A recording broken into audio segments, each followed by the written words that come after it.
पर परब्रह्म भगवान श्री कृष्ण की वांगमय प्रतिमूर्ति श्रीमद्भागवत महापुराण। दूर दूर से आई हमारी माताएं बहनें श्रोतागण भक्तगण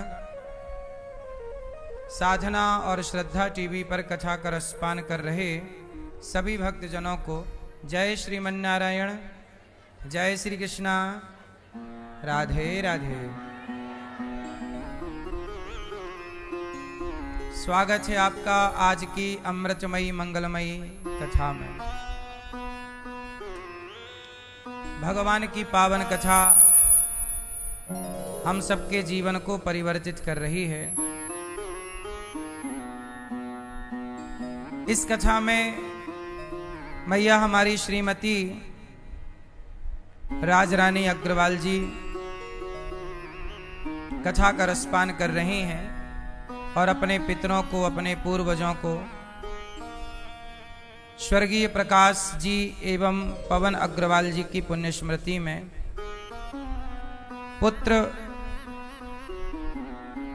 प्रमोद और वीना अग्रवाल जी, विनोद और रेखा अग्रवाल जी, विमल सुषमा अग्रवाल जी, संजीव और सीमा अग्रवाल जी, प्रदीप और किरण अग्रवाल जी, कुलदीप और संगीता अग्रवाल जी, अर्पित जी, आकृति अग्रवाल जी और समस्त अग्रवाल परिवार बड़ोदरा गुजरात से आप आए हैं और प्रेम से कथा का रसपान कर रहे हैं। चंदौसी संभल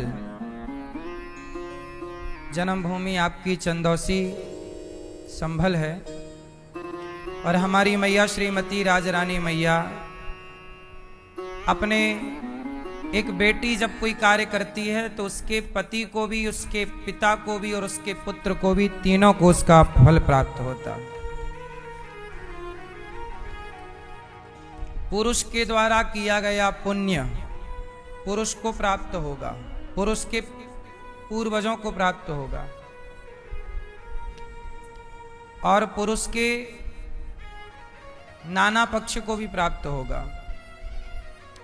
परंतु स्त्री के द्वारा किया गया पुण्य पति पक्ष, पिता पक्ष और पुत्र पक्ष, आने वाली पीढ़ी, पति के ससुर और इत्यादि, और पिता, लड़की के पिता, लड़की के पिता, दादा, परदादा, 7 पीढ़ी पिता पक्ष की, 7 पीढ़ी पति पक्ष की, 7 पीढ़ी आने वाले पुत्र पक्ष की, टोटल 21 पीढ़ी का उद्धार भागवत जी से होता है यदि कोई स्त्री कार्य करती है तो।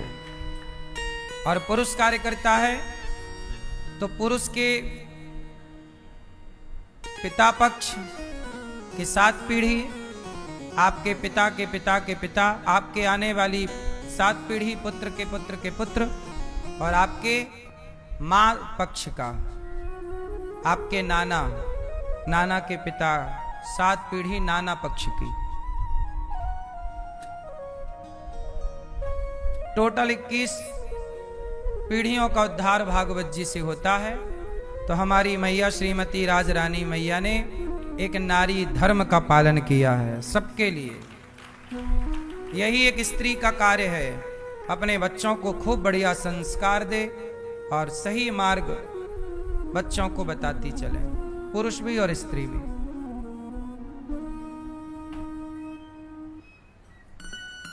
प्रिय भक्तों,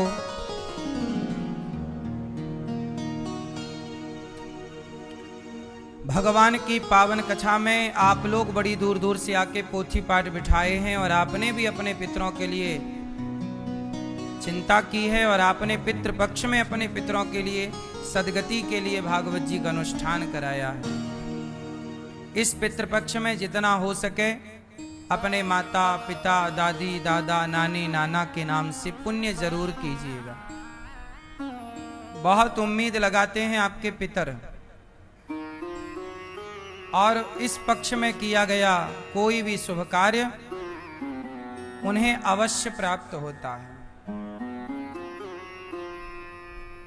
इसलिए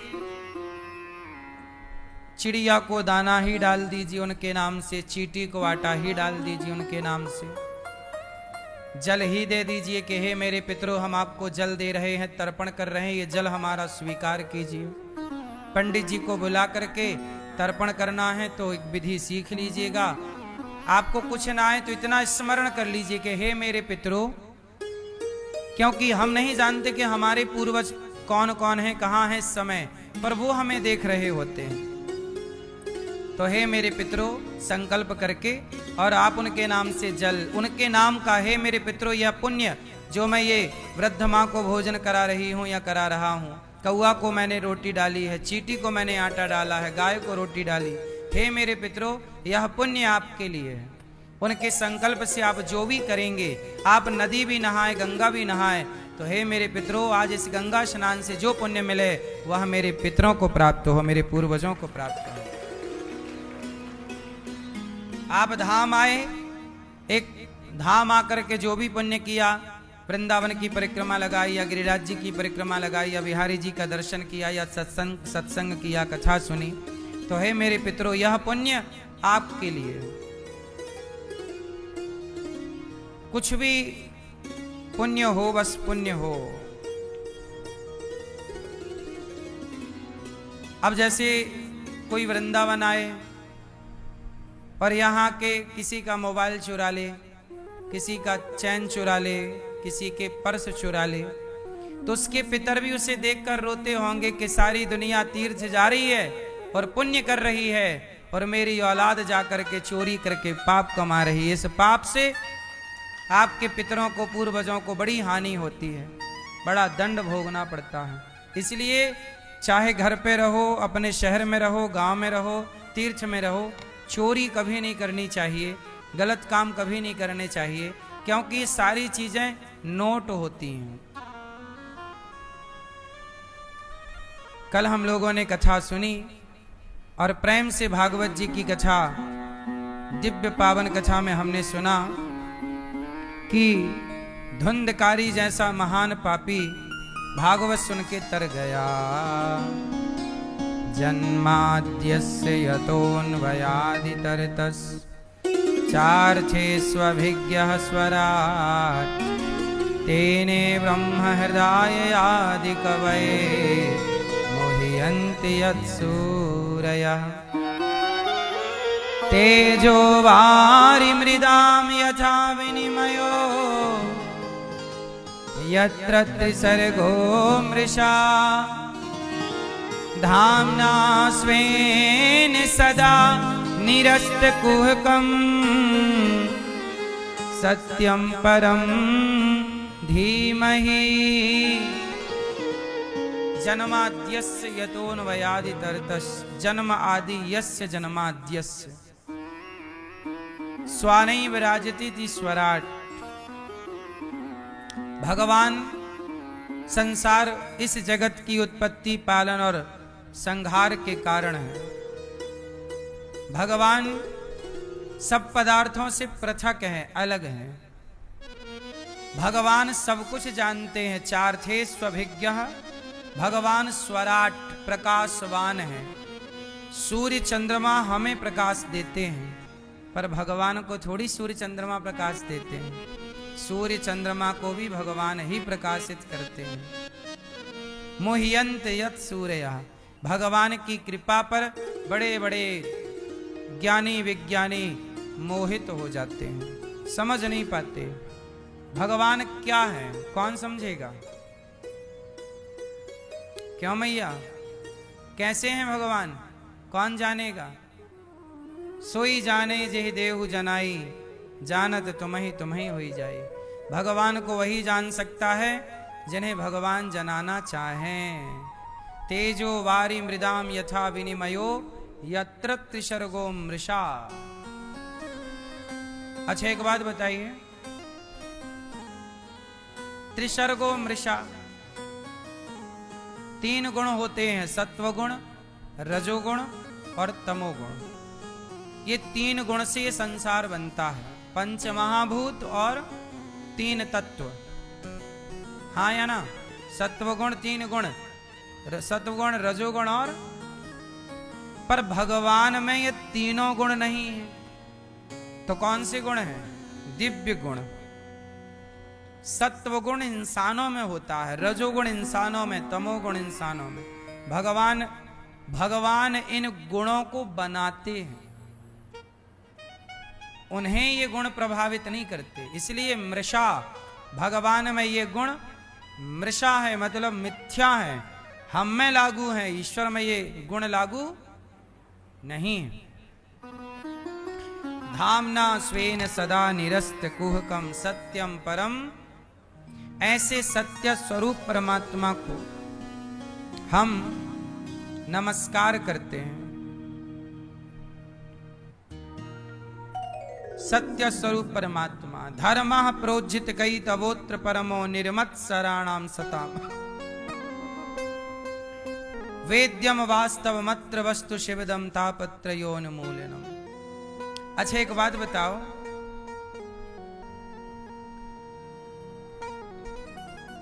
संसार में भगवान कहाँ रहते हैं? संसार में भगवान कहाँ रहते हैं? मैया, वो पीली मैया, संसार में भगवान कहाँ रहते हैं? कहाँ? हृदय में। यहां रहते हैं? तो एक्सरे कराया होगा कभी आपने, तो आए कि नहीं एक्सरे में? भाई यहां होंगे तो एक्सरे में या सिटी स्कैन में कहीं तो आएंगे। अल्ट्रासाउंड करा लो, कहीं तो आते हैं। क्यों मैया? तो भगवान कहाँ रहते हैं? यहाँ। तो आप करा लेना शाम को एक्सरे यहाँ का, फिर बताना हमें कहाँ बैठे हैं। क्यों? कहाँ रहते हैं भगवान? भगवान यहाँ यहाँ यहाँ यहाँ, ऐसी कोई जगह नहीं है जहां वो ना रहते हों। केवल यहां क्यों, यहां भी वही बैठा है, नीचे भी वही है, ऊपर भी वही है। पर सवाल ये है कि यदि बैठा है तो दिखता क्यों नहीं है? यदि है, सब लोग कहते ना यहां भगवान है, तो आज तक किसी के एक्सरे में तो आए नहीं। इसका मतलब यह है कि परमात्मा इतना सूक्ष्म है। अच्छा, आज तक किसी एक्सरे में आत्मा आई? बोलो, किसी मशीन में आत्मा की फोटो कैद हुई? ये गई आत्मा, ये गई, क्लिक। क्यों? आपके अंदर आत्मा है या नहीं? क्लियर करो, किस किस के अंदर आत्मा है? है? यदि है तो फोटो खींच के दिखाओ, कहां है आत्मा। इतनी आजकल तो माइक्रोस्कोप जैसी मशीनें हैं, चंद्रमा को यहीं बैठे बैठे देखा जा सकता है। जब यहां बैठे बैठे चंद्रमा को देखने की टेक्नोलॉजी आ गई, तो शरीर के भीतर आत्मा रहती है, उसे देखने की टेक्नोलॉजी क्यों नहीं आई? क्योंकि वो इतनी सूक्ष्म है कि उसे देख पाना इंसान के बस की बात। यही तो ईश्वर है। ईश्वर ने आपको बुद्धि दी, जा बेटा मशीनें बना, सूर्य चंद्रमा को देख, पर तो अपने भीतर की आत्मा को देख के बता तो जाने। कुछ चीजें ईश्वर ने अपने हाथ में ले रखा है, सब चीजें नहीं दे सकते आपको। तो मेरी मां, भगवान सोचिए कि ईश्वर की बनाई आत्मा नजर नहीं आती, तो आत्मा बनाने वाला परमात्मा भला कैसे एक्सरे में आएगा और इन आंखों से दिखाई पड़ेगा? जिसकी आत्मा इतनी सूक्ष्म है, वो परमात्मा कितना सूक्ष्म होगा? सूक्ष्म, अणोर अणीयान महतो महीयान। वो परमात्मा अणु से भी छोटा, परमाणु, अणु और जो नीचे है वो, लेकिन विशाल, पर्वत से भी बड़ा, चट्टान से भी बड़ा, हिमालय से भी। जब अर्जुन को विराट रूप दिखाया तो उस विराट रूप में कितने हिमालय समा जाएं? बोलो, कितने हिमालय समा जाएं? वो विराट इतना है कि कितने हिमालय समा लेता है अपने भीतर, और छोटा इतना है कि उसे आपकी आंखें देख नहीं पाती। हाँ या ना? इसलिए वो परमात्मा यदि देखना है उसे, तो उस परमात्मा को कैसे देखोगे? बोले इन आंखों से नहीं, प्रेम की और श्रद्धा की आंखों से परमात्मा को देखिए। प्रहलाद जैसी आंखें हों, मीरा और शबरी जैसी आंखें हों, तो वो पहचान पाए, नई आंखें तो नहीं पहचान पाए। आप में से कितने लोग ईश्वर को देखना चाहते हैं? देखना है? मैं एक उपाय तो बता सकता हूं आपको, और उपाय मैं नहीं बताऊंगा, भागवत जी में लिखा है। कहो तो बताऊं? किस किस को बताऊं? सुनो, भगवान को देखना है तो भगवान कहते हैं मैं दिख जाऊंगा, पर एक शर्त है। क्या? बोले आपको पहले निष्काम होना पड़ेगा। क्या होना पड़ेगा? कामनाएं त्याग दो। जो व्यक्ति कामनाओं को त्याग कर भगवान की ओर बैठा है ध्यान में, ईश्वर के चिंतन में, एक भगवान को पाने के अतिरिक्त और दूसरी कोई इच्छा ना हो, जहां भगवान के अतिरिक्त दूसरी कामना ना हो। और जब प्रबल कामना होगी, अच्छा, एक बार एक आदमी स्वामी विवेकानंद जी से बोला कि तुम्हारा भगवान दिखता क्यों नहीं है तो दिखाई क्यों नहीं पड़ता? स्वामी जी बोले आओ हम नहा रहे। अच्छा, स्वामी जी उस समय गंगा जी में नहा रहे थे, तो वो बोला कि तुम्हारे भगवान दिखाई क्यों नहीं पड़ते? स्वामी जी बोले आओ तुम्हें दिखाएं। तो वो भी गहरे पानी में ले गए, और ले जाके स्वामी जी ने उसे पानी में डुबा दिया, और स्वामी जी ऊपर चढ़ गए उसके, और वो पानी में डूबा रहा। अब वो निकलने की कोशिश करे, पर वो पड़ा कमजोर, और स्वामी जी विवेकानंद जी थोड़ा हट्टे कट्टे तो दबाए रखा पानी के भीतर। अब वो छटपटा गया, और जैसे ही छटपटाया तो उसने पूरी ताकत लगाई, अब खड़ा हुआ, सांस लेके बोला मार डालोगे क्या? स्वामी जी बोले कि मार नहीं रहा हूं, तेरे प्रश्न का उत्तर दे रहा हूं। बोला ये क्या उत्तर है, डुबा दिया अपने पानी में? स्वामी जी ने कहा कि तूने प्रश्न किया कि भगवान दिखते क्यों नहीं, तो इसका ये उत्तर कैसे हुआ? स्वामी जी बोले जैसे तू पानी में डूबा तो सांस लेने के लिए तड़पा कि नहीं? जब पानी में तू डूब गया तो डूबता हुआ व्यक्ति काहे के लिए तड़पता है? बोलो, जो पानी में डूब रहा है वो कोई पैसे के लिए तड़पता है क्या? है कि किसी स्त्री पुरुष के लिए तड़पता है? उस समय तो उसे केवल सांस चाहिए, जीवन के लिए तड़पता है।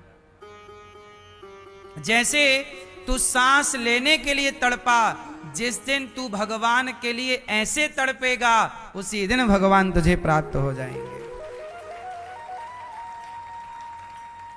प्राणों की तड़प जैसे है, भगवान को पाने की तड़प ऐसी हो, तो भगवान के मिलने में देर कहां है?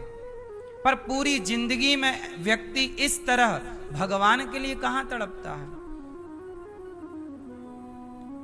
किसी के बेटा नहीं है तो बेटे के लिए तड़प रही है स्त्री या पुरुष के बेटा कब होगा महाराज, बेटा कब होगा, बेटा बेटा, हे डॉक्टर साहब पैसे ले लो, बेटा कैसे होगा, ठीक कर दो। जितनी तड़प पुत्र के लिए है, जितनी तड़प पैसे कमाने की है, जितनी तड़प पद प्रतिष्ठा की है, इतनी तड़प कभी भगवान को पाने की हुई ही नहीं। तो मिलेंगे कैसे? इसलिए भगवान को पाना है तो तड़प होनी चाहिए। प्रहलाद जी तड़प गए, ध्रुव जी तड़प गए, मीराबाई तड़प गई, शबरी तड़प रही है, शबरी तड़प रही है। बोल बोल बोल कागा राम कब आएंगे, तड़प रही है। शबरी की झुपड़ी आके भाग खुल जाएंगे, शबरी की झुपड़ी आके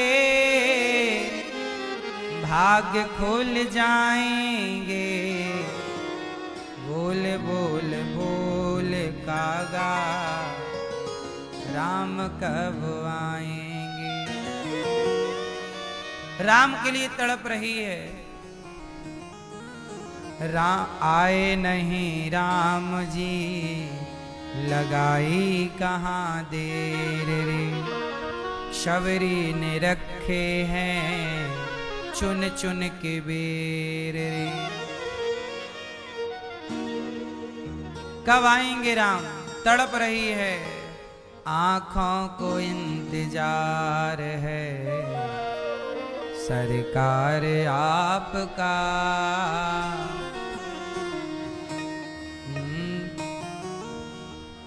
ना जाने होगा कब हमें दीदार आपका। कब होगा प्रभु दीदार, कब आओगे आप। वो तड़प आई तो राम आ गए। इसलिए भागवत हमें तड़पना सिखाती है। भगवान की याद में तड़पो। अब क्या हुआ, भागवत जी में सूत जी ने शौनक आदि ऋषियों को बताया मनुष्य का धर्म क्या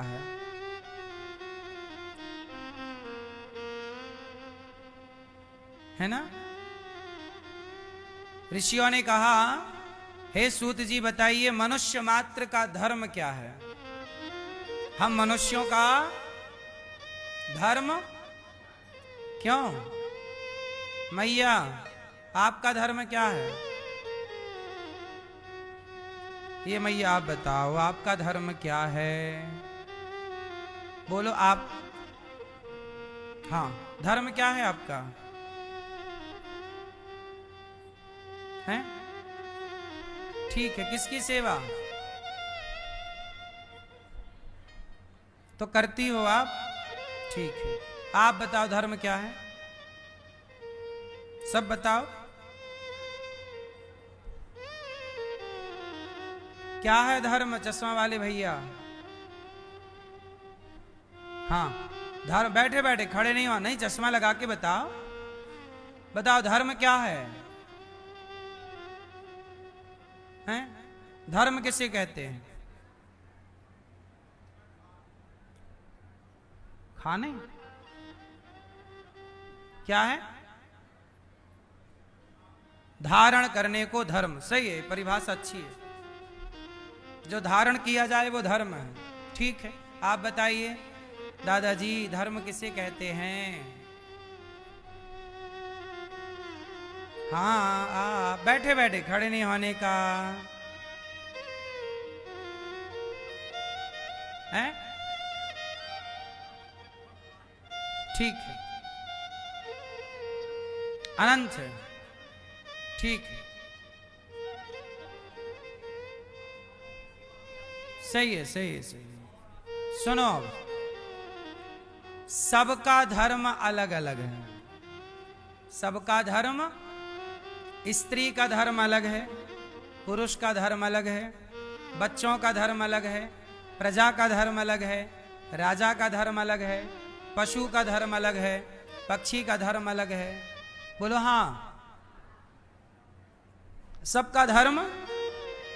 जैसे स्त्री का धर्म क्या है, आप बताइए स्त्री का धर्म क्या है। आप हाँ हाँ बताओ स्त्री का धर्म क्या है।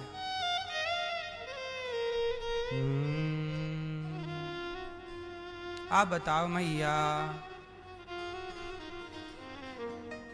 हाँ, स्त्री का धर्म है पति की सेवा करना, सास ससुर की सेवा करना, बच्चों को पढ़ाना लिखाना संस्कार देना। पुरुष का धर्म है माँ बाप की सेवा करना, पत्नी का ख्याल रखना, बच्चों को पढ़ाना लिखाना, संस्कारी बनाना। ये स्त्री पुरुष का सामान्य धर्म है, हाँ या ना। आपके द्वार पे कोई अतिथि आ जाए उसकी सेवा करना, आप गृहस्थों का धर्म है। ये गृहस्थ का धर्म है कि द्वार पे अतिथि आ जाए तो भोजन कराना, द्वार पे कुत्ता भी आए तो रोटी देना, द्वार पे गैया भी आए तो रोटी देना, और आपके घर आंगन में चींटियां हैं उन्हें भी आटा डालना, दाना डालना, ये आपका धर्म है। छत पे दाना डालना, पानी रखना, ये गृहस्थ का धर्म है। कोई भिखारी आए भिक्षा देना धर्म है। मंदिर जाना ठीक है, ये सब कुछ सामान्य धर्म है।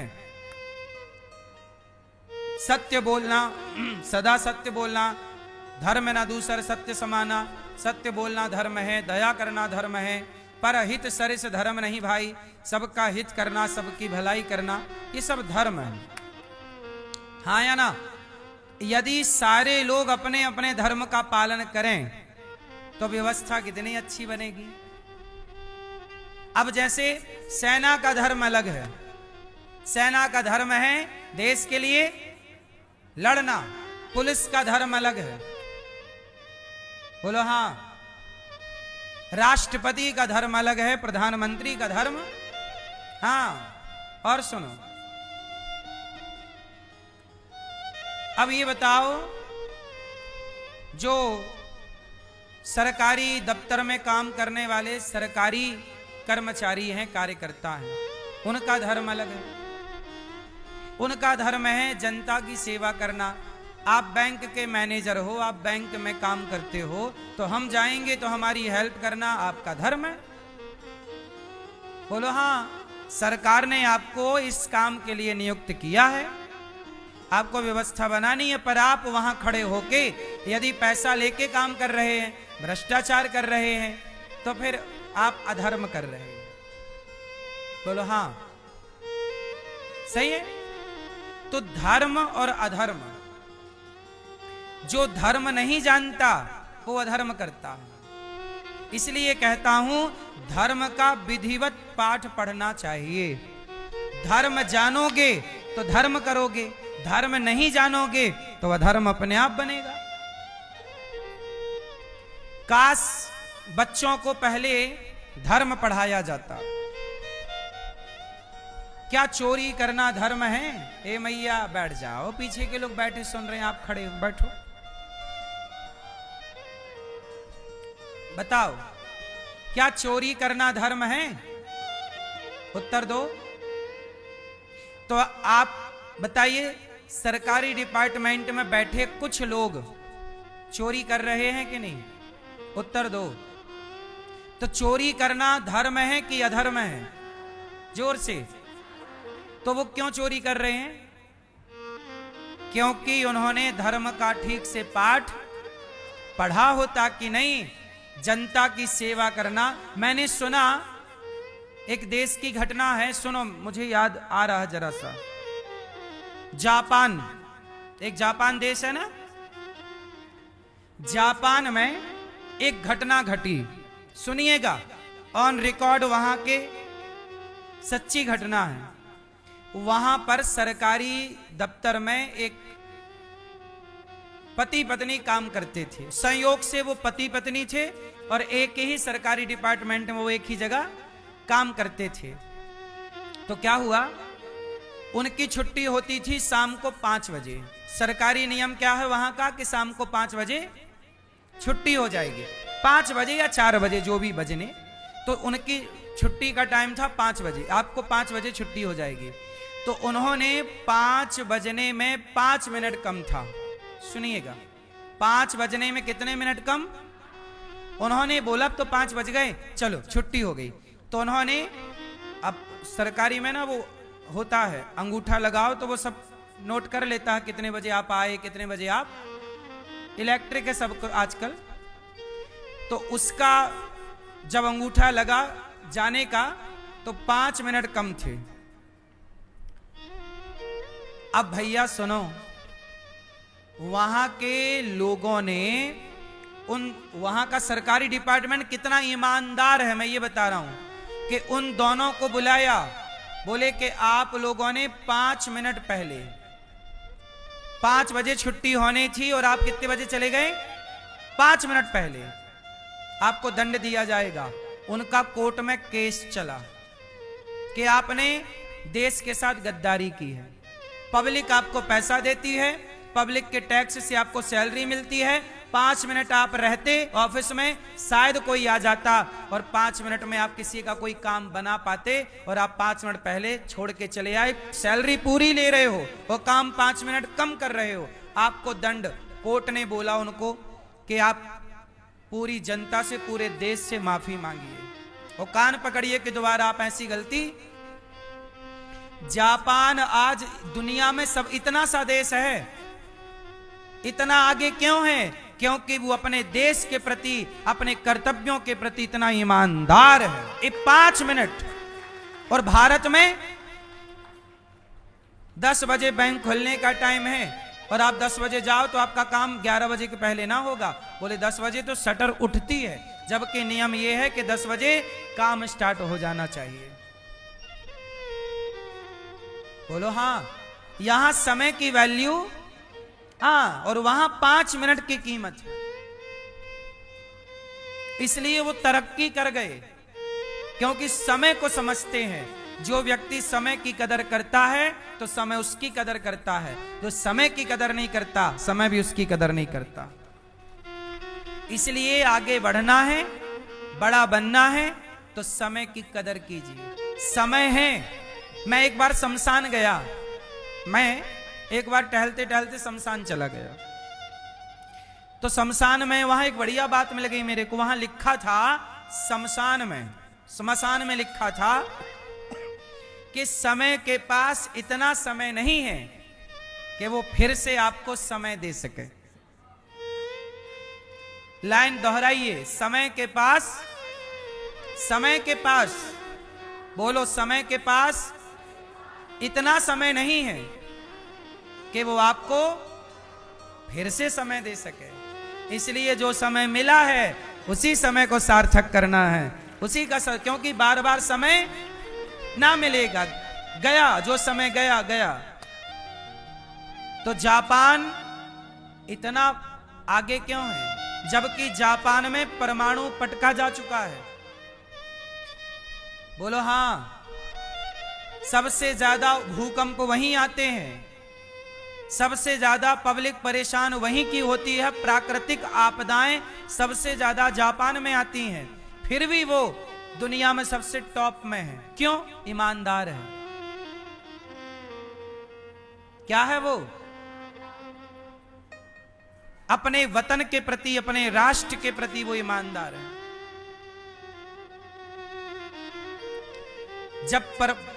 जब अमेरिका ने वहां पे परमाणु पटका तो वहां के लोगों ने अमेरिका का सेब लेना बंद कर दिया। जापान के लोग अमेरिका से सेब नहीं लेते। क्यों? बोले तू हम पे परमाणु पटक दिया, हम तेरा सेब नहीं खाएंगे। उनके यहां जो होता है वो बोले हम वो खाएंगे, पर तूने हमारे देश पे परमाणु पटका है, हम तेरा 1 रुपया का सामान नहीं लेंगे। पूरे देश के सारे लोगों ने अमेरिका की चीजों का बहिष्कार कर दिया। ये एकजुटता है और ये देश के प्रति वफादारी है।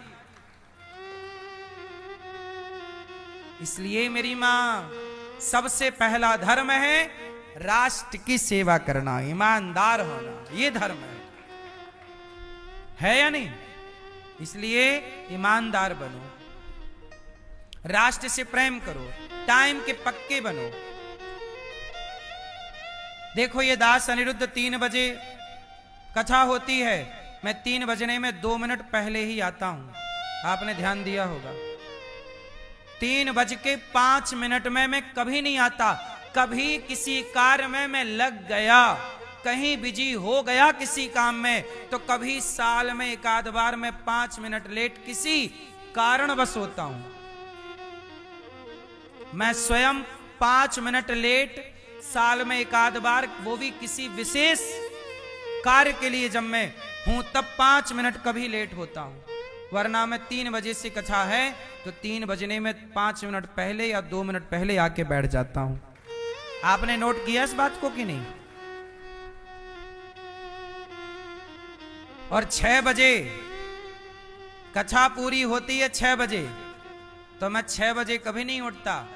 6:05 पे 5 मिनट आगे ही उठता हूं। ये नहीं कि 6 बजे और मैं उठ जाऊं।